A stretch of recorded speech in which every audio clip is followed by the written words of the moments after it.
Welcome to a Trucker's Mind podcast. I'm Eddie McGee. It's your boy K Finks. And we're back, man. Episode 374. Yes, sir. Let's get right into it. P. Diddy, Cassie, freak shit. Let's talk about it. All right. P. Diddy did, here's the deal. This can go up to, 8 weeks? I think it could go up to 8 weeks. Oh, yeah, I don't know the exact number. Yeah, but I know it's going to be going. I think there's still 8 more weeks of this shit until they deliberate or what they call it. But here's the deal. I don't have a grand conclusion. I don't have a conclusion at all, just because there's so many stories coming out, and some of this shit is just wild. And off the top of my head, this is some of the stories that we've heard. One of the most wild ones was, there was some male escorts that came to the scene, and one of the guys they had hired to be a escort for Cassie had mentioned he didn't know he was going to have sex with Cassie. And normally he was having sex with unhappy wives or women that weren't that desirable. But when he seen Cassie, she was so beautiful that he came fast, right? Which that was a part of the case. I don't know why it was, but the guy was just describing it. Yeah.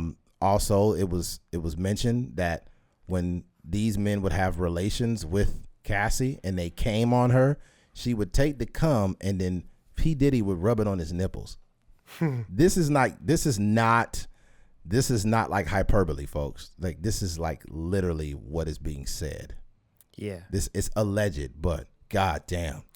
I think the biggest thing you learn out of all of this is that these just some freaky people. Yeah, they beyond freak, man. Yeah, some real Hollywood freaky stuff. So yeah, I mean, goddamn. There's a lot. And then there was also mention that one of the male escorts peed in her mouth, and how it was per her request. It wasn't coerced or she was forced to do something. He peed in her mouth. Now, I'll say this, not for one moment. I do believe Cassie's a victim, but I think multiple things are true.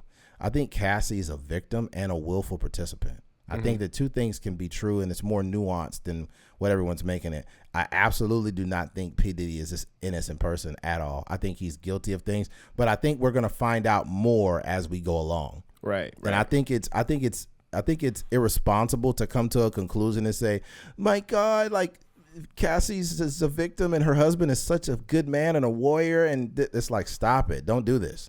Because her man is not innocent as you think. He was P. Diddy's trainer going behind Diddy's back fucking her. So that he's not innocent at all. I guess P. Diddy had asked for his money back once he found out they was having a relationship. As freaky as P. Diddy is, if you're supposed to be training me, why are you fucking my girl? And I'm not letting Diddy off the hook. He's an abuser. He clearly was on camera beating on Cassie. But everybody's making that dude Alex Fine he was just he's a real man and he's a stand-up guy. Bro, that guy is no good. He's a snake too. I think that everyone mentioned in this case is a troubled person. That is what I could factually say. It seems that everyone is troubled. Right. Yeah. I think there's something to it. I think that there's some something to be said about how young Cassie was. Absolutely. Young women are very impressionable. Absolutely. Diddy was much older than her. Yeah. So I think that plays a role in her.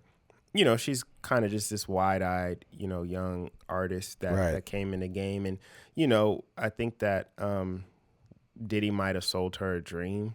And then It kind of turned into something that she probably had reservations about at times. And then she probably, liked some of the stuff at times, and then she probably disliked some of the things. And Absolutely. I think now she's kind of looking back. We all have regrets about the younger version of ourselves. Yes.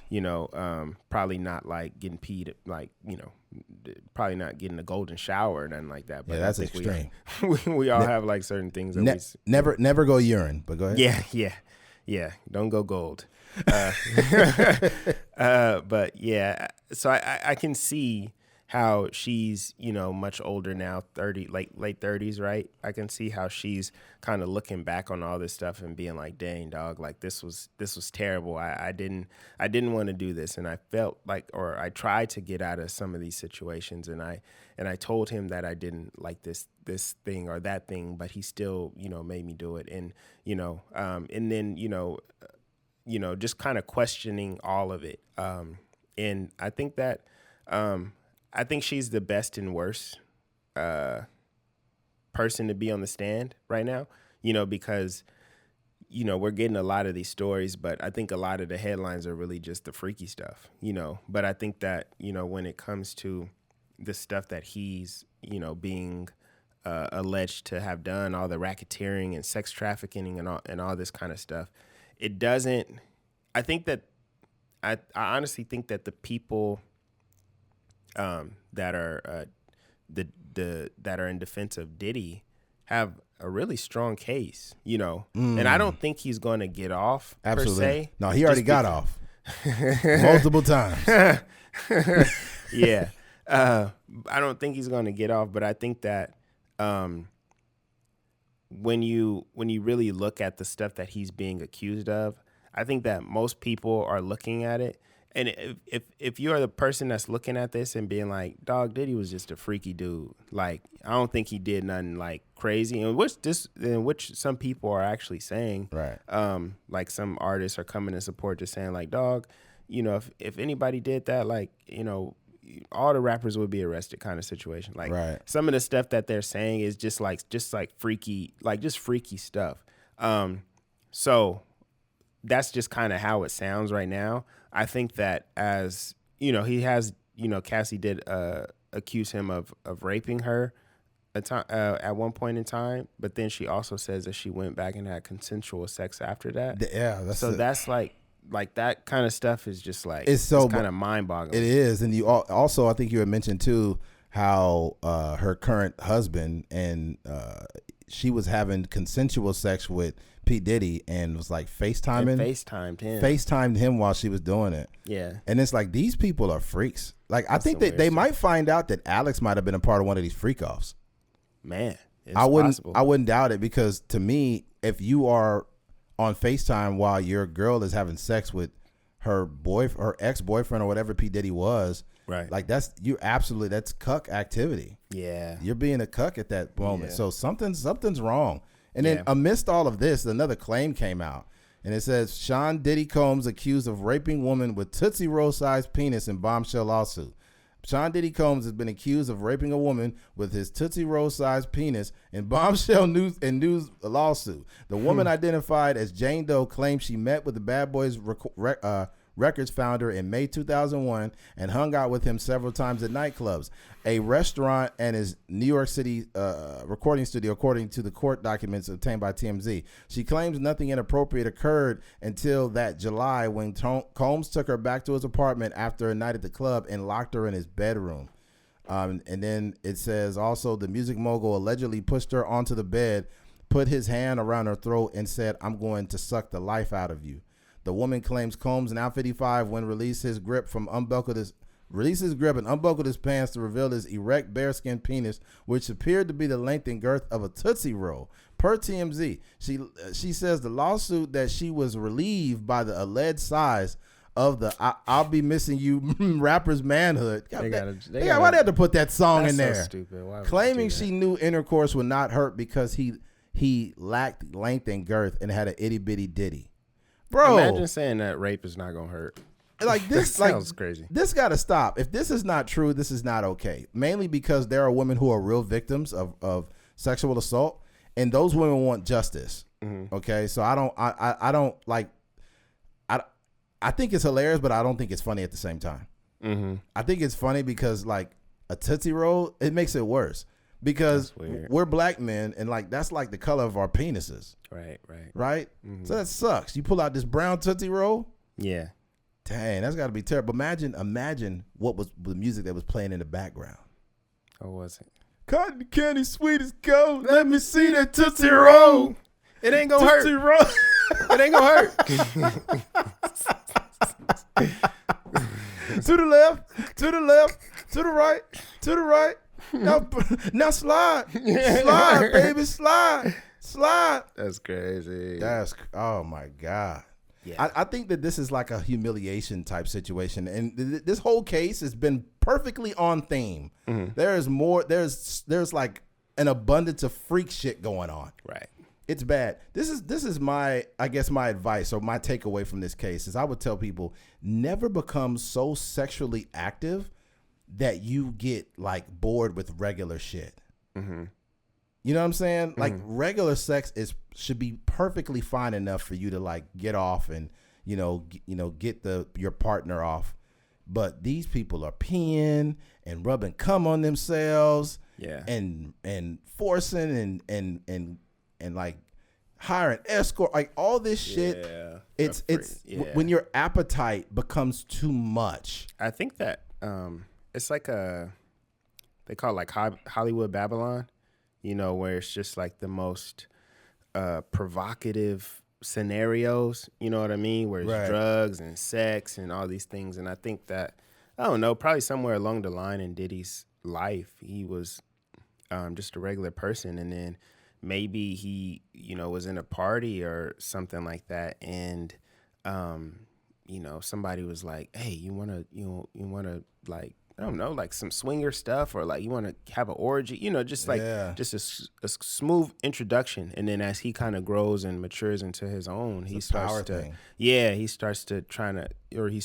adopt these things. Cause they were saying like Diddy was in the corner like jacking off while Cassie was getting smacked. Like, I was just like, dang. I think the worst part about it too is like a woman compared your dick to a candy, man. That's gotta suck. Yeah, that sucks. And nobody likes Tootsie Rolls. I remember you getting Tootsie Rolls for Halloween, like, man, this is gross. Get this out of here. Yeah.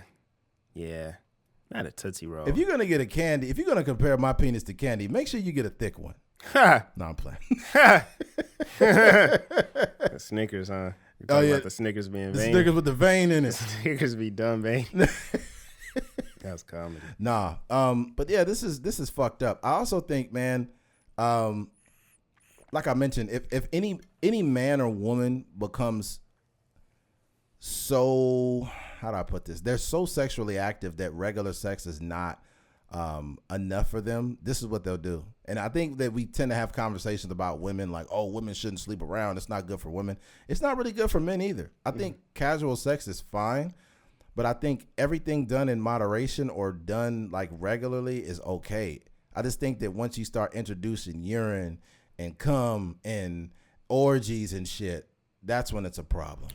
Yeah, man. You're never going to quench that thirst. You're never going to quench it. And I think the only reason why Diddy was able to get away with shit like this is because everyone wants opportunities. And being as he was a mogul, he had access. So imagine one day, me and Keith been podding for 7 years, and all of a sudden we bump into Diddy, and he's like, yeah, I heard y'all podcast, man. Y'all got talent, man. But would you believe me if I introduce you to my girl, man? She said she like you, man. Hey, big man.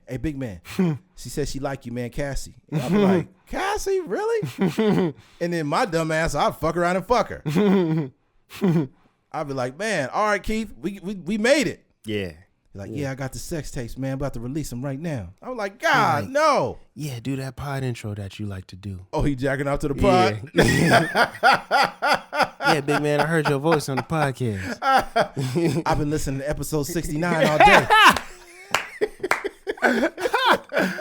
Oh, man. That was comedy. This nigga Diddy listening to episode 69. I'm like, you ain't heard no other episodes, man?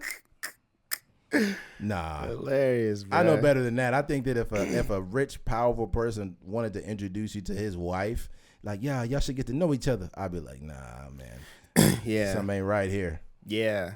My uncle had told me a scenario where it was like a sheriff or something wanted, like, I don't know. It's just, I don't know how to explain it. I can't really get into the psyche of these type of people, but I think that, like you said, I think in order to prevent these type of things from happening, and they're just like wild, right? Because some of it is like, it could technically be adultery, and you know, it's just like crazy scenarios you don't want to put yourself in, because these are like regular people, right? These are like principals of schools, and these are like, chief of police and like firefighters, and like, just regular people that are doing this like kind of cuck stuff absolutely going on. So I just think, I don't know if there's a way to stop it, but I think in order to kind of curb that appetite, you kind of got to like just discipline your sexuality, I don't know what that looks like. I don't know if it's like, what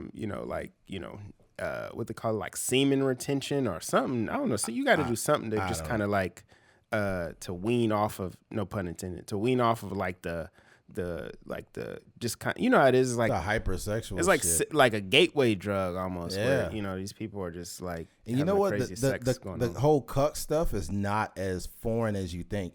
Because I haven't seen it a whole lot, but I've seen situations even with younger dudes, like back in the day.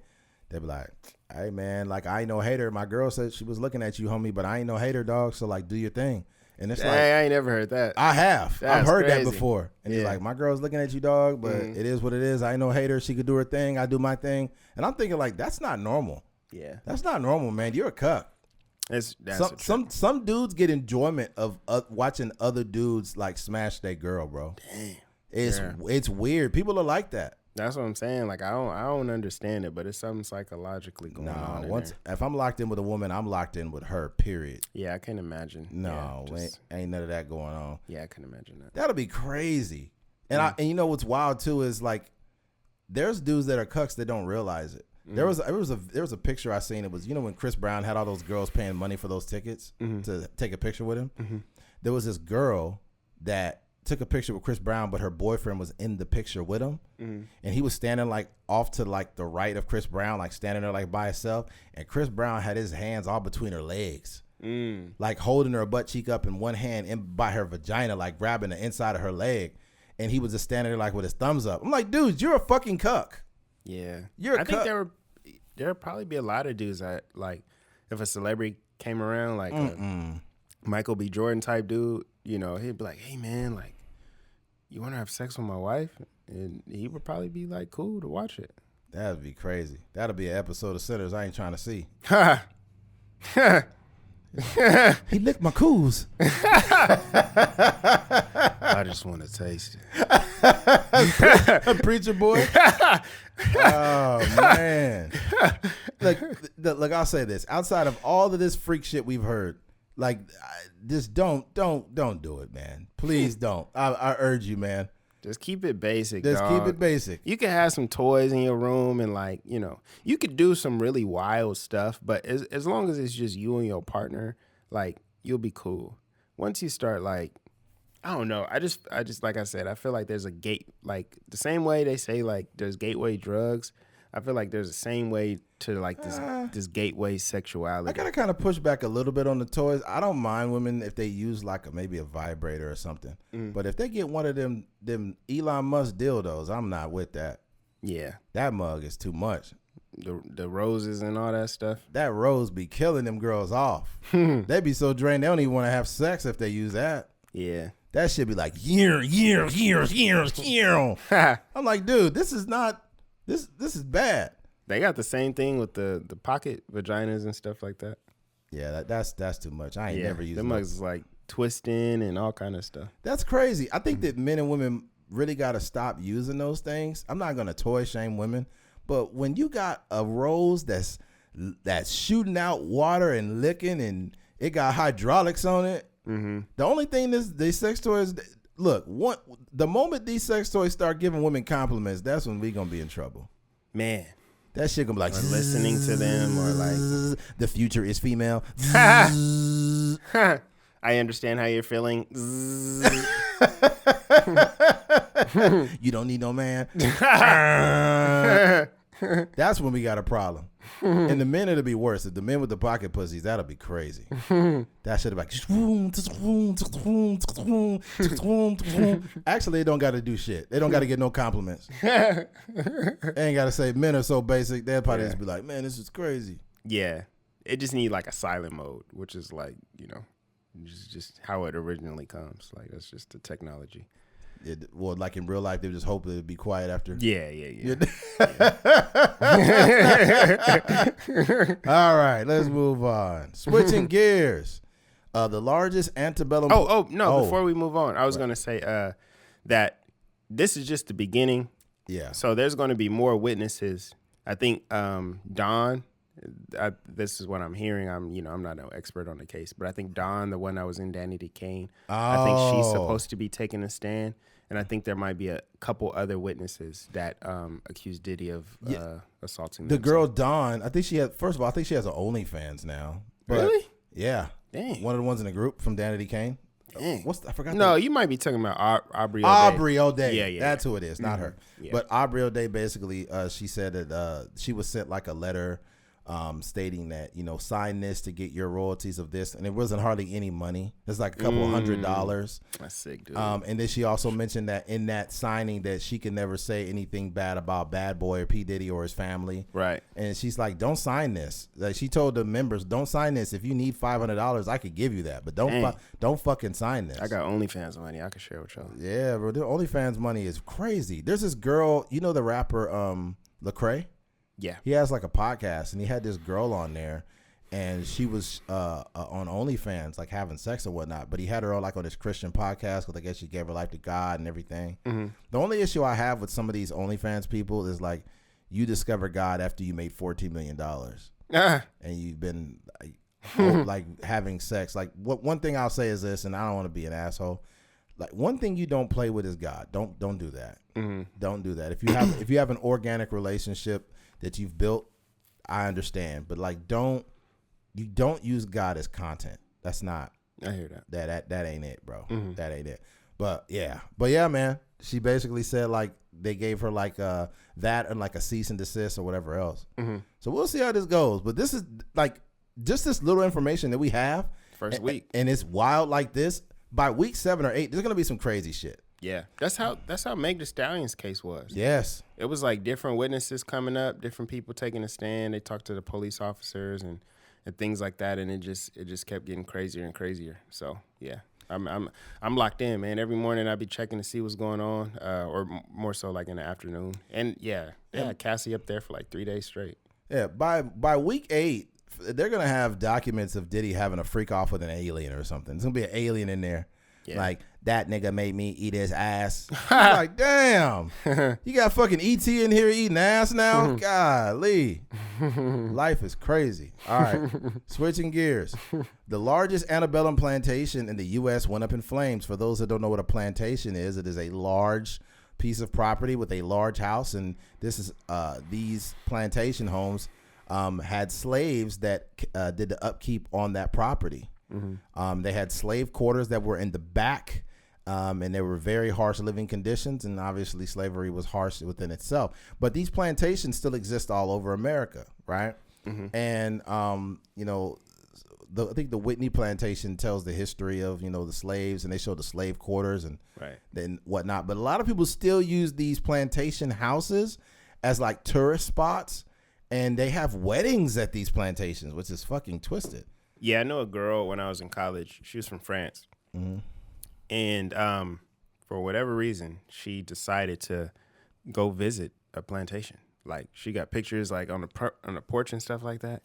And I'm like smiling and stuff. Like, I was like, I don't know if you really knew what went on there. Oh, yeah. You know what I mean? A lot of death. It's not really a place to like smile and pose and take like a cool picture. There's a lot of torture, a lot of death. Yeah. But I'll say this. So basically, I'll go ahead and read this quick article here and then give my 2 cents.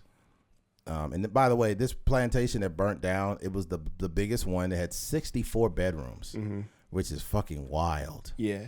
Right? The largest antebellum plantation in the U.S. went up in flames on video. Here's what happened. A historic plantation converted into a resort and wedding venue burned to the ground on Thursday night. On an evening of May 15th, the south wing of Nottoway Resort in White Castle, L.A. was engulfed in flames. By 10 p.m., the 64-room, the 53,000 square foot antebellum structure was a pile of rubble, according to NOLA.com. Several local news outlets shared a video of the fire as it consumed the building. Officials say the cause of the blaze is still unknown, and there have been no reports of injuries. According to the statement obtained by People, a spokesperson from said, while the main building was unfortunately a total loss, I can confirm that all of the structures on the property were preserved. Blah, blah, blah. In the early hours of May 16th, addressing the disaster, while its early history is undeniably tied to a time of great injustice over the last several decades, it evolved into a place of reflection, education, and dialogue, he wrote. Since the 1980s, it has welcomed visitors from around the world who came to appreciate its architecture and confront the legacies of its era. Here's the only issue I have. With a plantation home, it's so much torture, death, everything in those places. I would never go to a structure in Germany that once had Jewish people during the Holocaust and say, oh my God, this is so beautiful. Right. I would never go to a structure that gassed Jewish people, that killed them, that tattooed their skin, that rounded them up. I would never go to a place that once tortured Jewish people, or I would never even go to Hiroshima, where a bunch of Japanese people died due to us dropping that fucking nuke on them, and be like, oh wow, look at the beautiful flowers. And there's still markings from when the bomb dropped, but look at how beautiful it is. It's like, I would never do that. Right. I just think that it's very unfortunate how much people gloss over the pain that people have been through, and just look at the building and be like, oh, the structural integrity of this place. Wow. Mm-hmm. And it's like, bro, slaves built this shit. But here's my deal. This is what I will say. I will say that I hope that these structures do not get burned down. I hope that they keep every plantation. I hope that they keep every monument, like every racist monument that's around, every statue. I really hope that we keep all of these things. And the reason why, and this is not a popular opinion, but the reason why it's important to keep all of these different plantations and structures is because we need them as evidence and for educational purposes. Can you imagine if you burn down all of these plantations and then in the next 120 years, they start this narrative that's like, oh, well, slavery wasn't that bad. There's only one plantation left. And, you know, slaves had it great. They learned the skill. There was a guy on Fox News, I forgot his name, but he tried to say that slavery wasn't all bad because they gained skills from being a slave. Like, there's a dangerous narrative. I would never assume or say that a person that has been in slavery or a person that has been, you know, forced into labor learned a skill. It's like, dude, stop. Right. This is why we need these plantations. So, like, there's already an issue with the suppression of, you know, context in these books, you know, and if it's already being suppressed now. They're fighting in Tulsa, Oklahoma, to talk about the Tulsa race massacre, that, you know, black people that owned their own land, you know, that had these black people was businesses and stuff. Huh? Is that businesses and stuff? It's deeper than businesses. These black folks didn't just have their own business. They owned airplanes, theaters, hospitals, all kinds of shit. That was it was literally the black dollar in that area was circulating. I don't know how many times. It probably didn't even go out of their community because, you know, segregation was a thing. And there was the origin story of it was a black kid and a white girl in a elevator. And I guess, I don't know what had happened, if he accidentally bumped into her. I don't know what it was, but she screamed, and then the narrative went from that to where somebody said that he tried to rape her. Right. And then this galvanized a bunch of people, and they literally dropped bombs on this black community in Tulsa, Oklahoma in 1921. Yeah, just confirmation bias. I think there was some white people that was just waiting in the wings, waiting for some black man to do something that they didn't like, and they just, you know, took advantage of it. The story goes deeper because a lot of the black men that were there, they fought in World War I. So they fought in World War I in a segregated company, and they fought for this country only to be bombed by the same country when they came back. And this is the thing. This is why I think it's important to have these plantations, is because history is not always nice, but it's history. And it's important for everybody to know these things. So I see a lot of people that say like, oh, you know, slavery was so long ago, or, oh, you know, we've been equal in this country for a long time. And it's like, that's what ignorance gets you. Ignorance from a sense of you don't understand the historical context of things. And as long as you're not well read or you don't open a fucking textbook, you'll never know it. You'll never know it. If you actually went to we have libraries here. You also have the internet, right? And you have fabricated truths and you have historical accuracies. Those are two separate things. Like, nobody really knew. I bet you there's a lot of people that listen to our podcast that did not know a lot of stuff until we mentioned it. And I always tell people to cross-reference it and look at it. Like, nobody would have known that George Washington had the teeth of slaves in his fucking mouth. And the evidence of him having slave teeth in his mouth is on a literal ledger signed and dated by him. It literally says in just straight layman's terms, teeth of X amount of slaves. So he had teeth of ivory in his mouth. He had teeth of wood, and he had actual slave teeth. I don't know if those teeth were taken by force or they were taken from like a cadaver, but it didn't matter because black people were not, they were considered what, 3/5 human. They didn't even consider black people to be human. So, well, no, that's a much later thing. That's even later. Yeah, that's not George Washington times. Well, yeah, that's when they were 3/5 of a vote kind of situation. Gotcha. Gotcha. But no, that's sick. The thing for me, I kind of get what you're saying when you're talking about like you want to keep the history, like visible to the people so they can't try to erase the history. But I think I like the symbolism of it, if that makes sense. Like, because I think what happens a lot of times with these situations, like if there isn't a conversation around it, then these people can still be like glorified, you know? Like if you don't change the narrative around the Robert E. Lee or whatever Confederate soldier that has a monument in the South or something like that, what tends to happen is people just kind of look at this monument as like something to glorify, something to like, try to promote this history and paint this person in a positive light.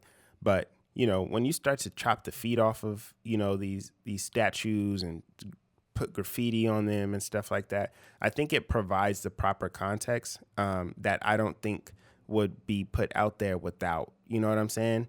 Like with this plantation, they're turning it into like a museum, and not in a museum in a way where we're like really like observing history. A museum in a way where like people are getting married here, and people are, like I was saying, like when I seen that that girl that went to school with, she's taking a picture and smiling on the front, you know, on the front porch of this plantation. I'm like, oh, they don't get it.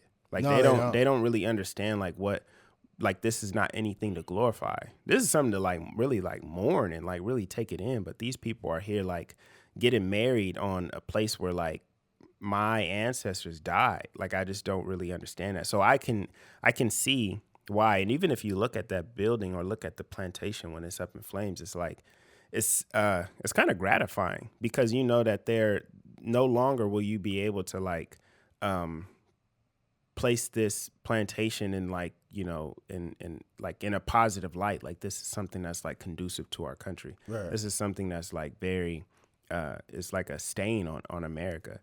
And I think that I just think overall like there's not enough information out there. Like this past or on Saturday, I had went to the African American History Museum out there in LA, and it's really cool because they kind of swap out like different installations, I guess you would say, like just different information as far as like, you know, Black history goes. And the one they had this time, they had actual there were like insurance claims from slave owners, and there were on the thing they had the names of the slaves, and then they had their age, and then they had like their actual value, you know. So there was like 8-year-old kid named William on there that was like maybe like 30 something years old that was valued at like $1,000. Crazy. And whoever, I think the person's name was like Peyton or something like that. They had a total, they probably lost maybe like 20 something slaves. And, you know, they filed their insurance claim on all those people. And that's what it looks like. Like slave insurance is crazy. Yeah, like these people, these Black people that were taken from their country were property. And you know, when we don't observe this history, it just, you know, and the things that Donald Trump is doing now, where he's trying to get rid of like the Black Lives Matter street, and, you know, trying to get rid of a lot of the African American history up in DC and stuff like that. Like, this is what they're trying to do. They're just trying to, like, you know, they're trying to promote ignorance in a way by getting rid of the stuff in textbooks. They're trying to promote ignorance in a way where we're removing these things out of the museum. So it's important. It's important to put these things in a proper context. So I'm all for burning down these plantations. Like, to hell with these people. Honestly, I'm still not. I think they should be there. You need them as evidence. Yeah. It's like we would never know that dinosaurs existed if we didn't have those fossils. Yeah. So I think that in order for people to advocate for themselves, you need to be able to have a quick reference of what's going on. But yeah. Like I was saying, the only issue I have with that, like I do understand, like we do need it, like, but the context is all wrong. Like if people are having weddings at these places, like the context is wrong. So yeah, it kind of has the reverse effect. It's like the same thing. Like if we keep the Robert E. Lee monument up, and then like every time somebody visits, like I don't remember where it was at, wherever it's at, and they visit it and they're like smiling with their family in front of it, like, oh my gosh, this is so cool. Like we have to take a picture. But you have to understand, this is what happened when history was written by the winners. They control the narrative. Mm-hmm. So what happens is, even over time, it softens the blow on some of the most heinous crimes that have happened. You talked about the slaves that had the insurance on them. Like the same companies that exist now literally use slaves as collateral, like the fucking Wells Fargos of the world and all these other banks. These banks literally like, oh, you ain't going to pay this? We're going to come take your slaves then. Right. Like they was taking out loans back. This is like the things that happen, like the car you bought now. Like let's say you bought a freaking Chevy Tahoe, right? Mm-hmm. It was like literally getting slaves is like a Chevy Tahoe. Right. Yeah. Which is wild. But that's history that people don't know about. It's kind of hard to fathom. But it is, but real. It is like even like freaking like the New York Stock Exchange, mm-hmm. like that was literally the origin story of that was like the slave where they would literally exchange slaves. Mm-hmm. Like it'd be like they would call them like a wench, and mm-hmm. This was like a working hand, and they were selling them. Mm-hmm. And as uncomfortable as these conversations are to have, what you have to understand too is the people that have the weddings at these places and things of that nature. I would assume that some of them are not racist people. They're ignorant. There's a difference. Mm. They literally look at these places as like, oh my God, the architecture. Yeah, the architecture and the structural integrity is so beautiful. They have, like, when you are ignorant to things, you are able to view them from a vantage point that is different from everyone else's. Mm-hmm. You're not even tying in the fact that people died and that these places were built by slaves. You're just like, oh my God, I can't wait to have my wedding here. And it's mm-hmm. like, oh Lord. Mm-hmm. Like it's the same way, you got to understand. It's the same way people looked at like the Confederacy. There's like the Confederacy was not racist. Like this was not racist. This is just, what do you call it? This is culture. This is not racism. What you have to understand about the Confederate flag and the Confederacy is they literally the cornerstone speech was written, and it stated that the foundations are laid and that the black man is not equal to the white man. That is written in layman's terms. Okay. And also they seceded the U.S., which is the most anti-American thing I've ever seen. But what happens is I've seen people driving around on their truck. They've got an American flag and a Confederate flag. And it's like, dude, that is anti-American. Mm-hmm. You've got a flag that fought against its own country. Yeah. And it's like, no, you can't have those two flags together. And it's an ignorance thing. If you don't have the knowledge of this country, then you're gonna be ignorant. Mm-hmm. And it's one thing to be ignorant and willfully ignorant. If you don't know and you're just doing things because that's what you think, it's like, that's bad. That's mm-hmm. bad enough. Mm-hmm. Even the freaking the national anthem was written by Francis Scott Key, right? Mm-hmm. Like the initial like writing did not, it completely excluded black people, like explicitly. Mm-hmm. So I don't know, man. I just think that when you know stuff and other people do not know it, I like to grant people the ability to, like, hey man, like there's a lot that you don't know. Mm-hmm. But at the same time, man, if you're willfully ignorant, then that's bad. Mm-hmm. So look, in a perfect world, I wouldn't mind all of these plantations being burnt to the ground. I just don't think we've made it to a place where we could be doing that. We just haven't. Like like the DEI purge. I think it would make sense if the country actually served the community the right way. If black people had a fair shake, and people might say, well, they have a fair shake. They have all the opportunities. It's like, bro, you just don't know what redlining is. You don't know what these things are. So being as you don't do any history, or you don't know the history of these things, whether it's segregation or fighting for a country and not even being able to fight next to your freaking, like being black and you can't even fight next to a white man. Like these things affect the outcome of communities. And ultimately, if you don't serve the people and then you do a DEI purge, that makes it worse. They took away, what's it, Jackie Robinson. They took away his military service off that website. That's crazy. That's a problem. I don't know why the fuck you would do that, but what the fuck is that? Like a street sweeper. Is that a street sweeper? That sounds like a big ass Dyson vacuum. Yeah. That is the biggest Dyson I've ever heard. Yeah, but look, I'm not gonna talk Tom Blue in the face. All I will say is this: yes, a lot of people are very jaded, especially black people. This is not a popular opinion, but I just think that it's important to find these things and for these things to currently exist, so we can point at them, because the narrative is already controlled. If you burn all these places down, nobody's gonna know anything. It might make you feel better now, but then when when school systems never have to talk about this stuff again because the plantations don't exist, that's gonna make it worse. Yeah. I'm right there with you, man.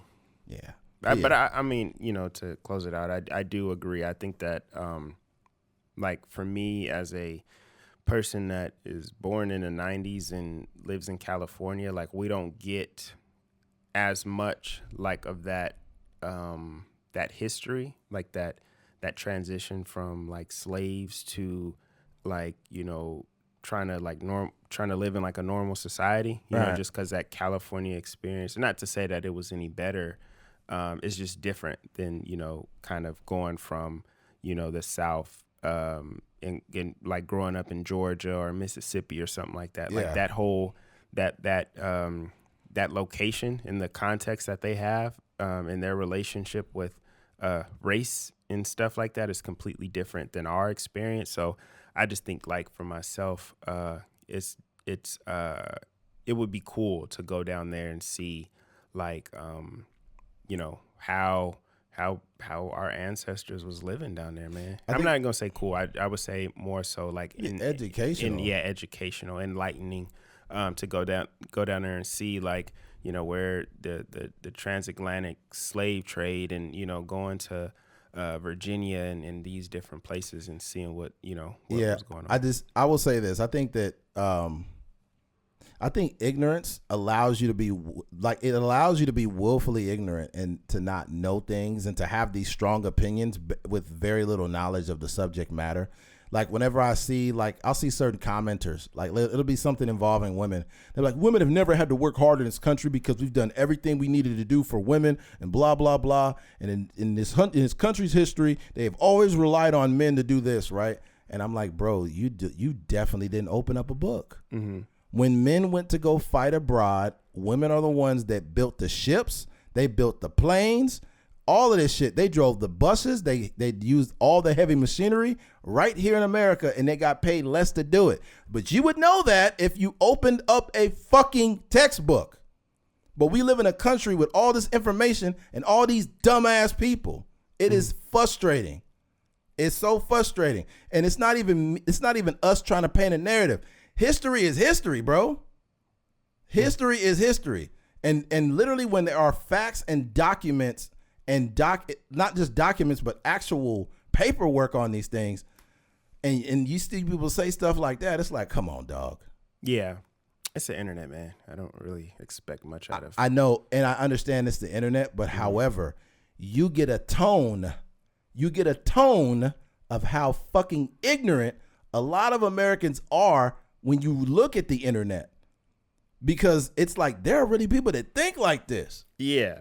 I mean, for me, I just don't have expectations out of like these people. It's not about having expectations. No, though. I'm just talking about me personally. Yeah. When I see somebody on the internet, I know that these are real people. These are real individuals, but I just don't expect them to be like well versed in like, you know, Black American history or anything like that. And I don't have expectations just because like when I go through the African American History Museum, I see mostly Black people there.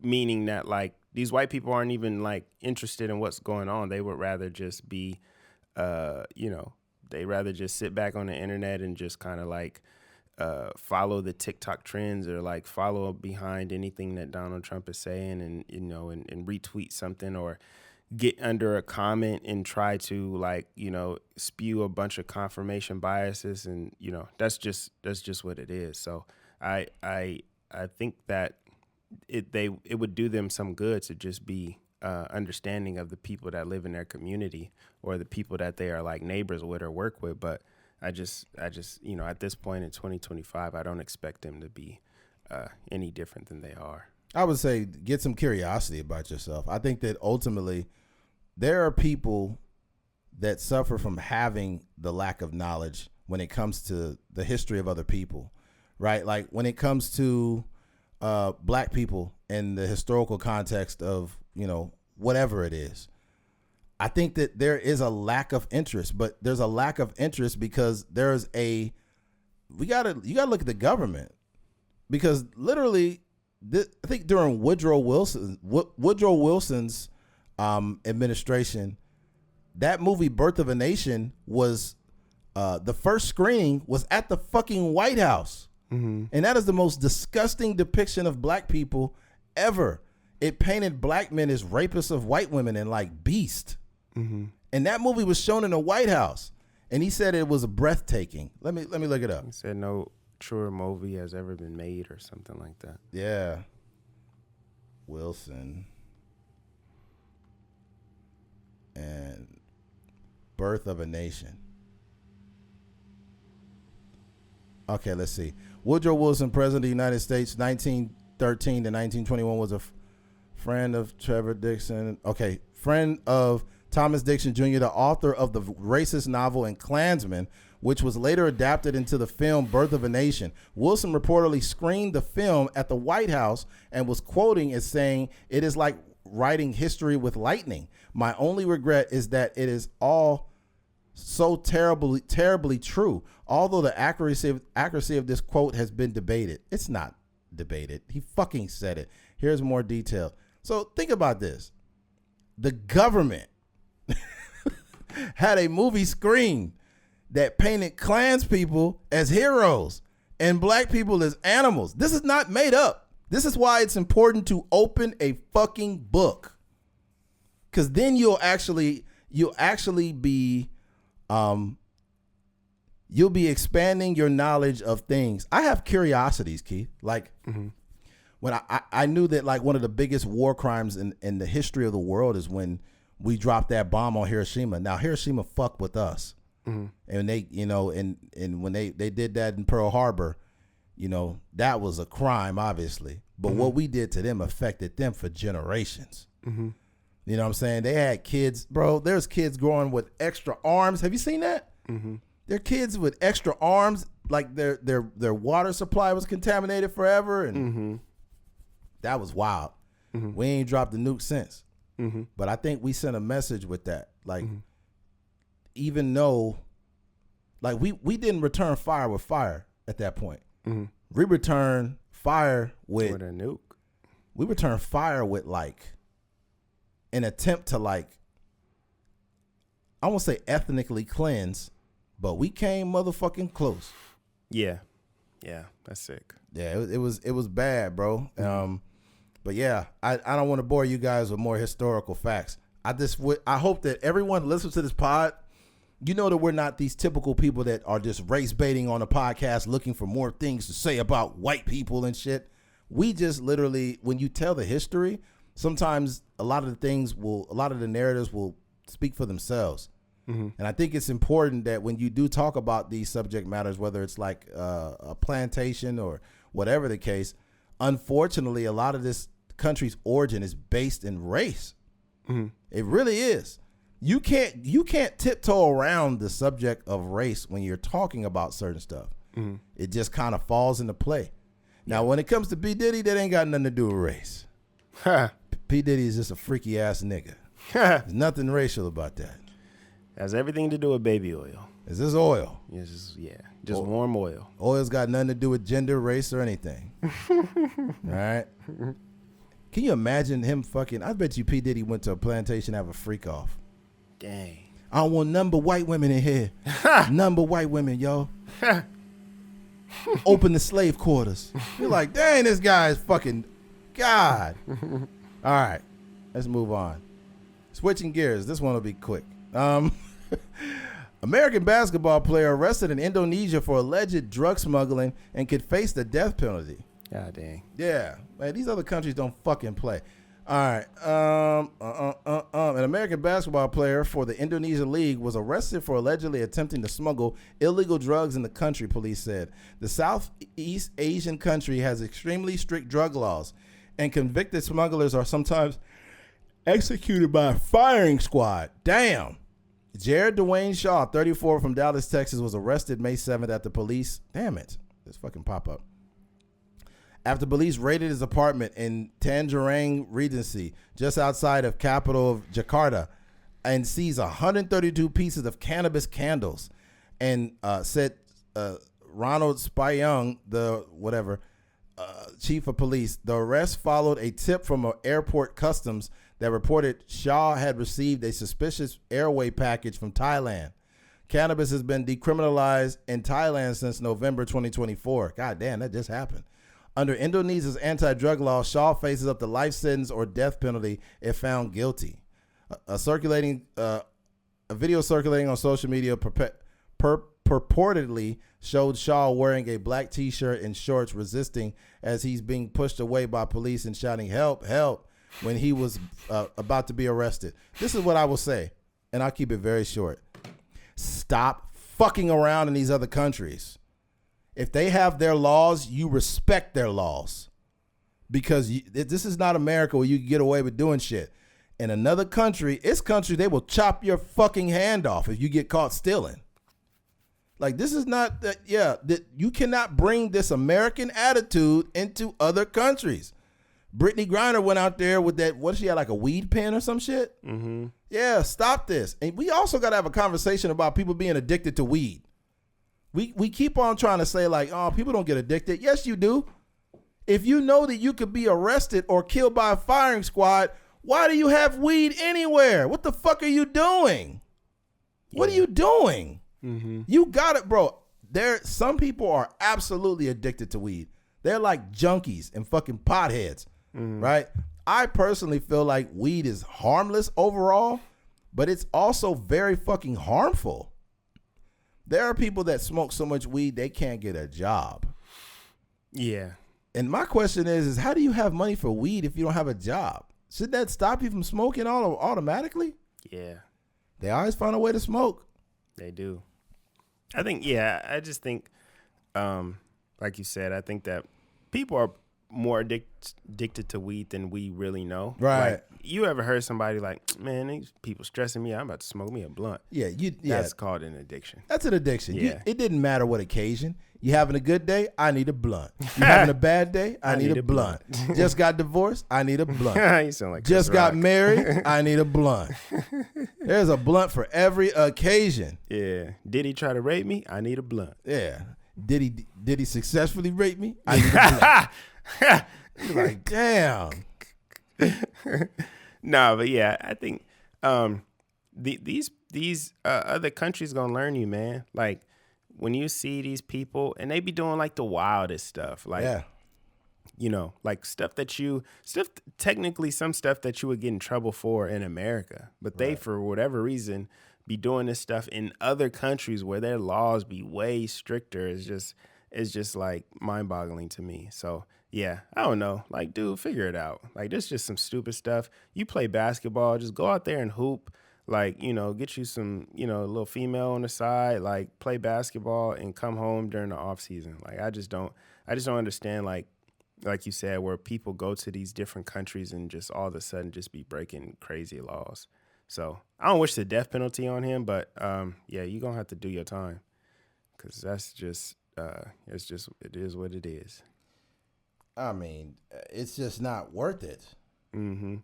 Yeah, it's when you look at it, the amount of time you can do for that crime, it just doesn't add up, man. Mm-hmm. And now you're going to spend the rest of your life there? Oh, my God. That sucks. Maybe Trump will pardon him. Oh, that ain't going to happen. Now, Trump did pardon Snoop's homeboy. He pardoned a lot. Yeah, he pardoned a few people, though. Didn't he get Wayne out? No. Well, it wasn't Wayne? Yeah, I think he did. And Kodak Black? He supposedly, I don't know. Yeah, he helped a lot of people, so. I've done a lot for the black community, as Kodak Black, as Lil Wayne, as I've done a lot for the black community. It's like, you got niggas out of jail. You didn't do anything for black people. Yeah. Necessarily. You got them out. Yeah. It's like, come on. Now, I remember Obama got out, what was the wide receiver for Denver Broncos? He passed away. Jesus. Demaryius Thomas? Demaryius Thomas, yeah. Obama got his mom out. Mm. Yeah. Okay. Yeah. Shout out to Demaryius Thomas' mom. Yeah, man. That's just unfortunate the way he passed. He's young, too. Yeah. Yeah, he was really good, too, back in the day. Yeah. All right. Well, not a whole lot to say there, man. Just whenever you go to these other countries, make sure you respect their laws. They don't fuck around. Yep. In America, they give you some wiggle room. They be like, all right, okay, you got busted with like 10 weed candles. We're going to give you a ticket. You're going to do 24 hours in jail, and, you'll have a court date. Yeah.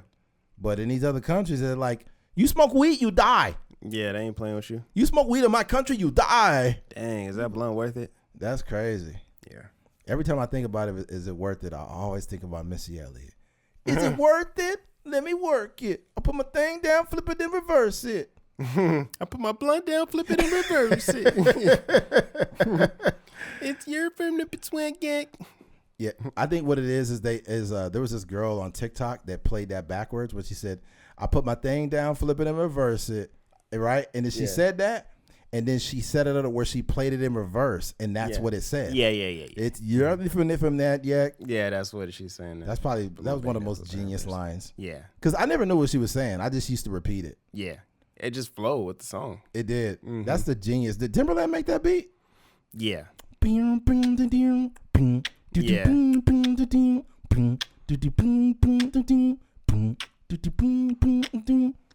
Oh, you didn't do anything, Keith. I was gonna rap it, but I was like, nah, I'm not gonna jump.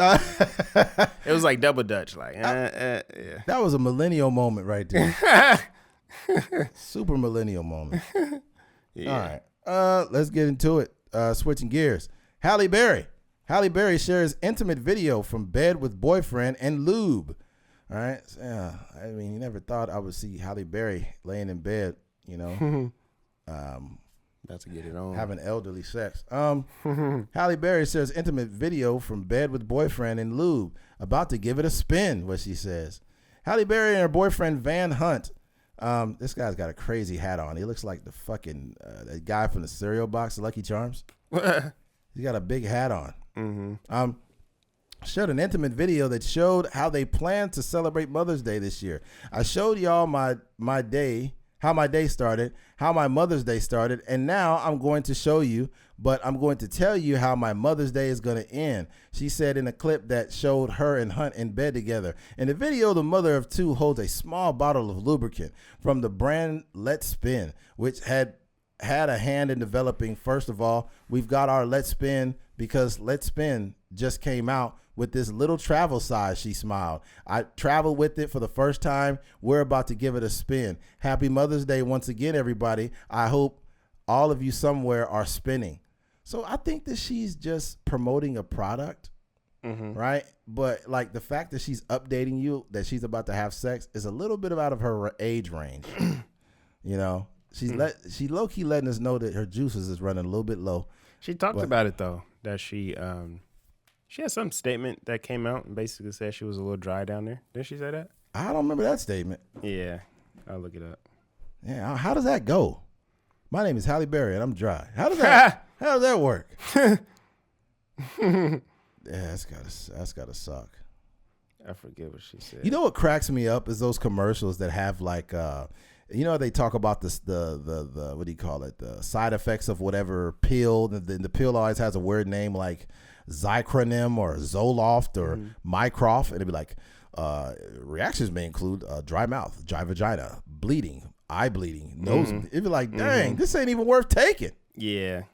So it says right here, Halle Berry, we talked about this. It says Halle Berry shared her experience with vaginal dryness, which she initially struggled with during perimenopause and was misdiagnosed as herpes. This led to her to research and understand that this was a common symptom of perimenopause called dry vagina syndrome. Wow, no way. Yeah, so it says Berry has since launched a menopause-focused wellness line, Respin, to help other women navigate perimenopause and menopause, including issues with vaginal dryness. Wow. Yeah. So yeah, I think she was, like you said, she was kind of like promoting her thing as well. You know what helps with dryness? What's that? I put my thing down, lick it, and reverse it. It's pure swanky.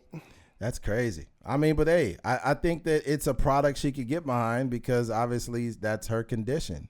Right? It's no different than when you see those dudes on those erectile dysfunction commercials. Yeah. And for some reason, they're always like super happy. They're like kayaking or something. And it was like, me and my wife love taking this pill. It's changed our lives. I had an issue with ED, but now I'm living the fun life. And they'll be like, they always like playing baseball or on a kayak. I had an issue with ED, but now my dick is in 3D.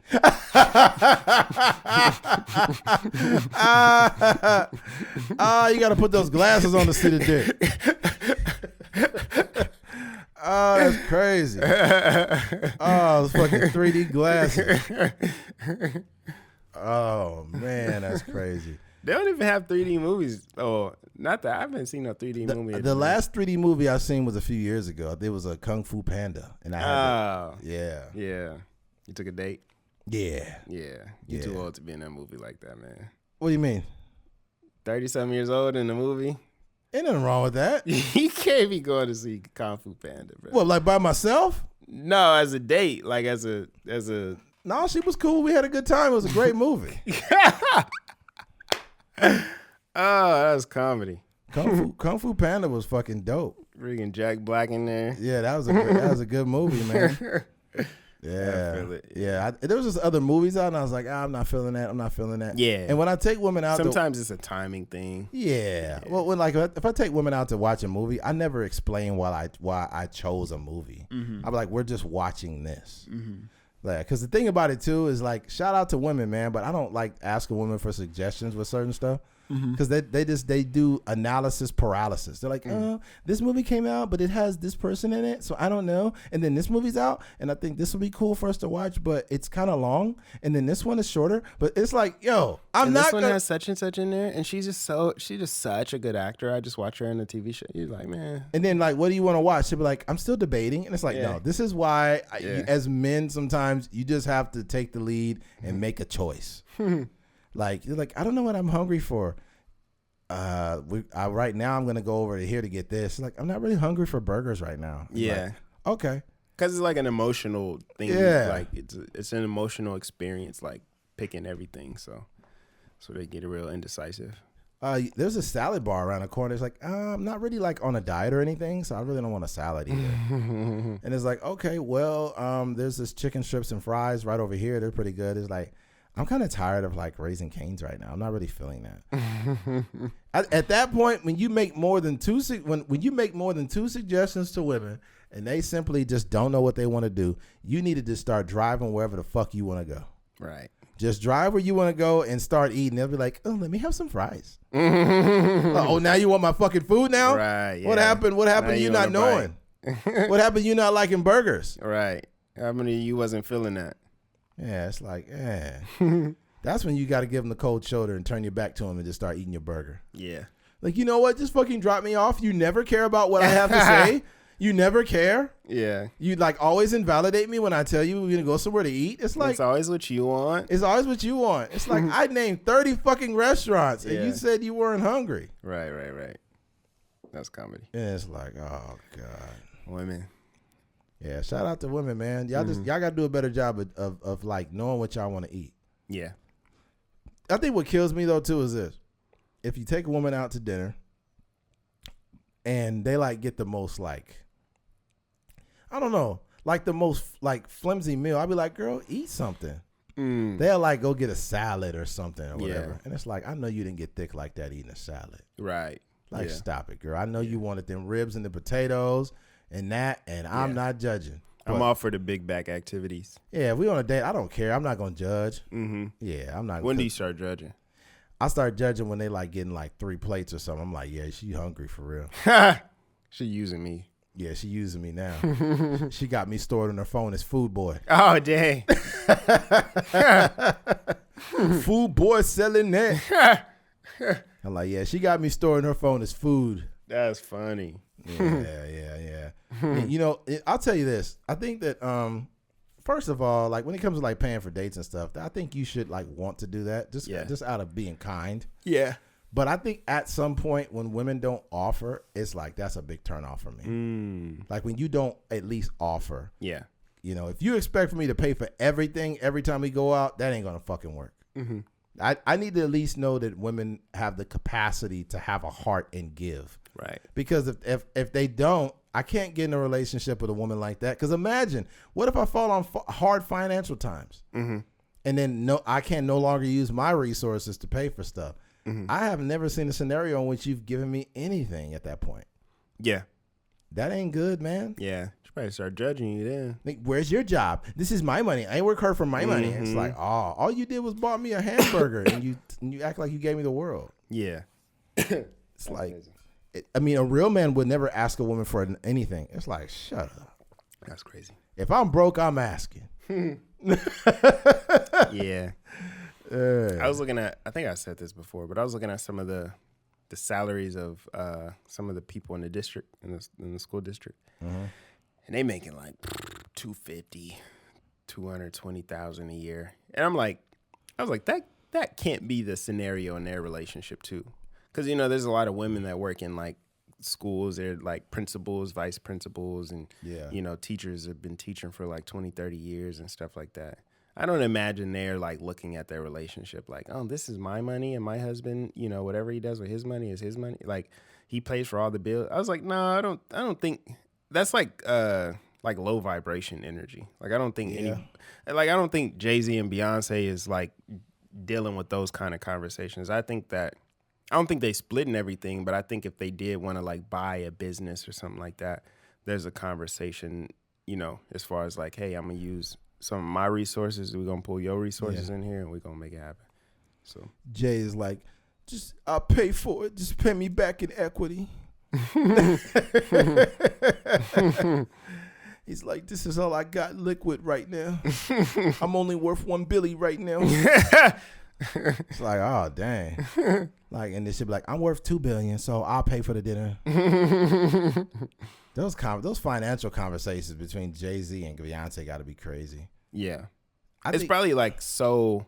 Casual. I mean, I would, you know, like broke people have these type of conversations. Like, you know, we talking about like who gonna pay for what and how we gonna split the bills and, you know, where the money going and all that. I wouldn't even say broke people. I just think Americans. Most of Americans is broke. I'm not broke in a negative way. I'm just saying broke in comparison to like Jay-Z and Beyonce. It says right here, Beyonce's net worth is estimated to be $760 million. God dang. Damn. Can't even pay my bills. Can't pay my telephone bills. Can't pay my automobiles. That's a lot of money, dog. Man.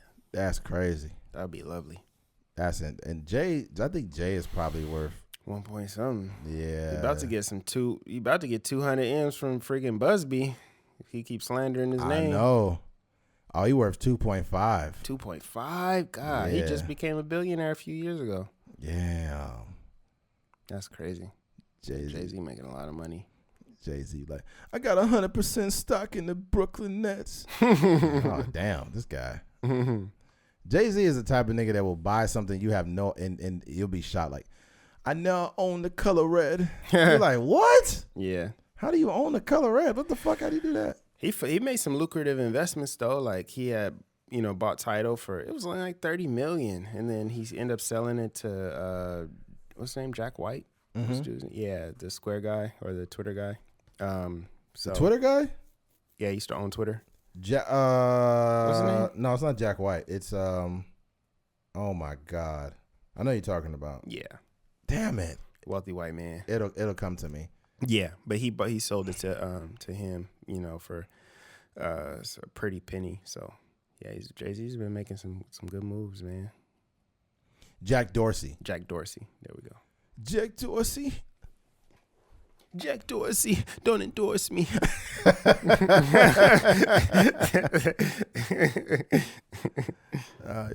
try to call me a pedophile, but I'm gonna smile.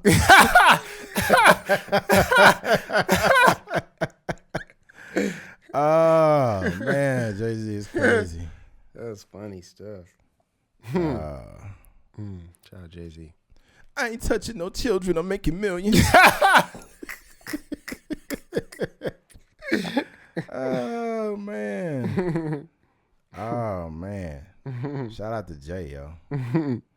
All right. I don't know if this is worth talking about. There's been a lot of conversation around ginger people being black. Nah. It's not much to talk about. Yeah, I just don't want to entertain that when we got real black issues going on. Yeah, I know. Yeah. But this is all I will say.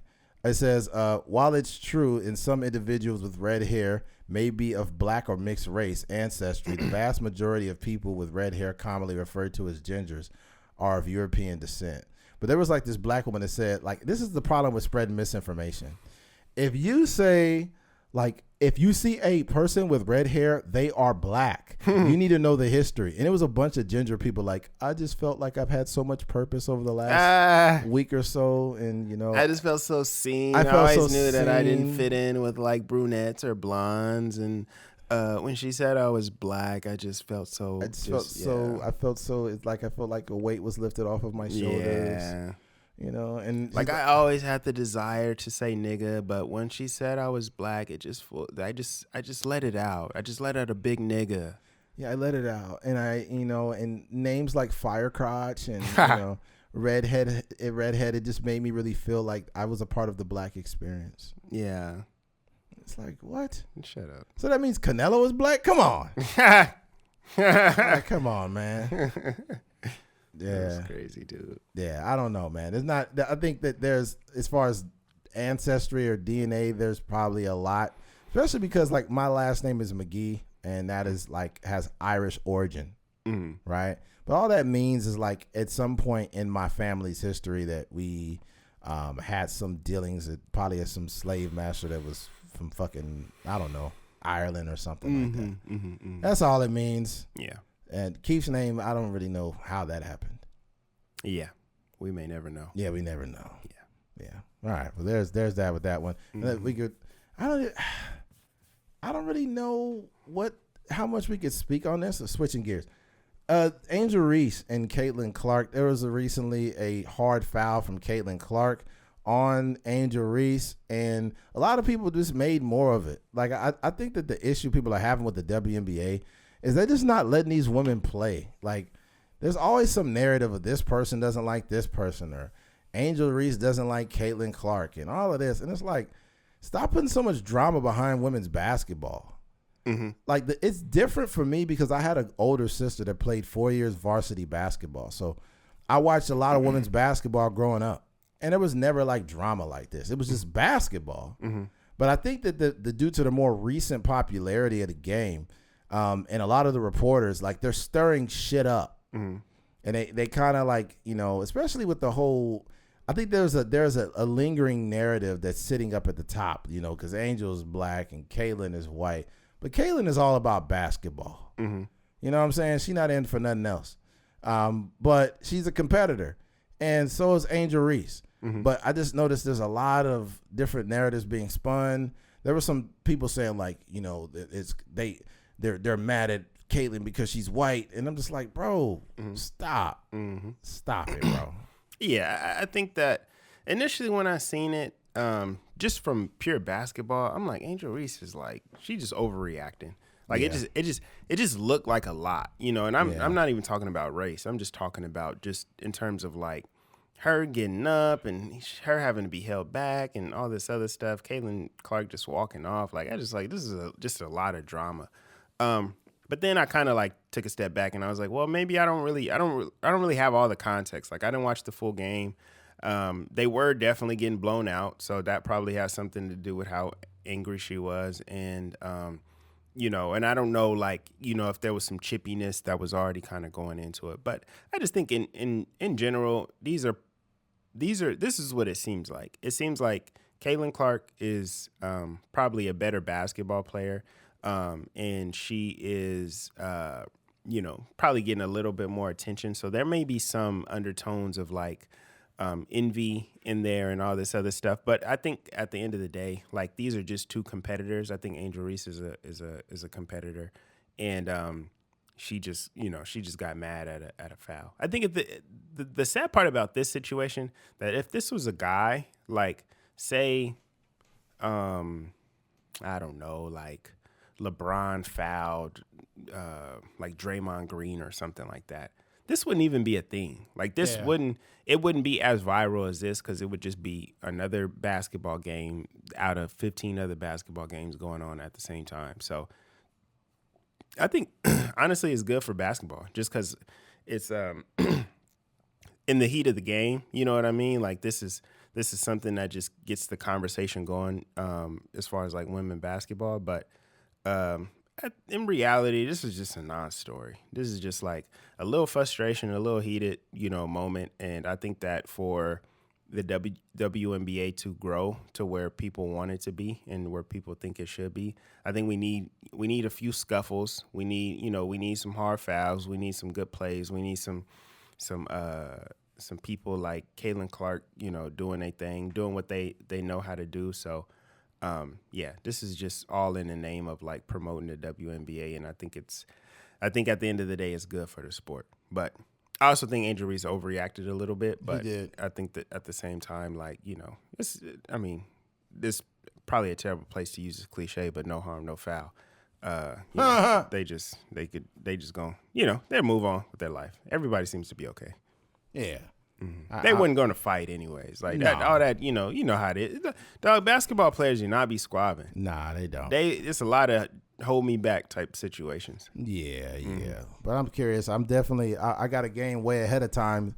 It'll be the Sparks versus the Indiana Fever. That's not until August the 31st. Mm-hmm. But yeah, I bought those tickets because this shit was almost sold out. Nice. And those tickets, the price, I ended up getting a deal on them, but I seen tickets for like $260, $320. Damn. Yeah, man. Caitlin, she gonna pack that motherfucker out. Yeah.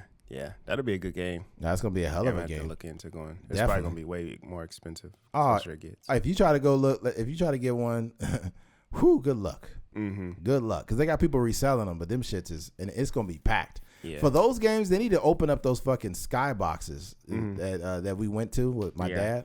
Yeah, that was dope. They got to open that up. Yeah, that was fire. Yeah, man. Mm-hmm. But yeah, shout out to them, man. I got nothing else. You got anything else, dude? Nope. Let's go ahead and wrap it up, man. For all those who have made it to the end of this episode, we appreciate you. Thank you for listening to a Trucker's Mind podcast. I'm Eddie McGee. It's your boy K Things. We're out of here. Peace.